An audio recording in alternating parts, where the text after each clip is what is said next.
For me, one of the most consoling verses in the Old Testament is found in the first book of Samuel, chapter 16, verse 7.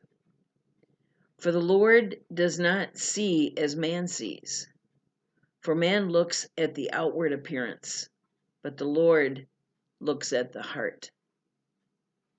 We are all so quick to judge by the way things look. On a very cloudy, overcast day, we might say, looks like rain. And so often it doesn't even sprinkle. Sometimes even the weatherman doesn't get it right, even with all of his meteorological tools. Or we might think someone looks stuck up by the way they walk or the way they dress or talk. Or we assume that someone is homeless. We've never even met them or spoken to them. I remember one time I wanted to donate some things to the caring center here in town, but I parked first and went in to ask where I should bring these things.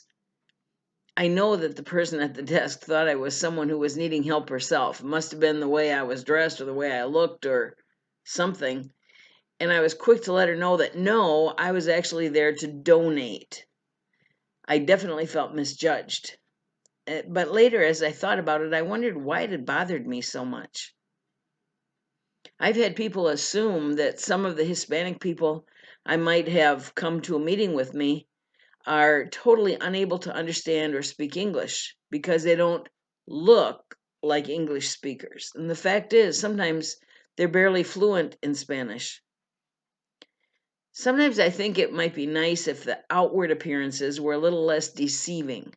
Like with Pinocchio, it was obvious when he was lying because his nose kept getting longer. Or the passengers and crew on the ill-fated Titanic might have wished that they could have seen how much of the iceberg was actually beneath the surface. The other day I saw someone wearing a t-shirt that read, "I am more than you see." What a powerful message. Would that we would all wear a t-shirt like that. Or if we could all wear a button that said, "I'm doing the best I can." God sees what's in the heart. God sees the heart behind all the stuff we do. God knows why we do what we do when sometimes even we don't know why.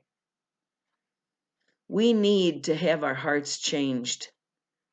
We see people from a skewed point of view, but we need to see people as God sees them. Do you want to have a change of heart? Are you willing to let God change it? Because there will be consequences. You'll become more tolerant, more accepting, and maybe even more loving. And others just might judge you for being so naive, such a Pollyanna type. The 16th century British poet George Herbert once wrote, "God sees hearts as we see faces." Let's look deeper without judging by appearances and see the beauty and goodness within ourselves, but within others too. You are more than I see.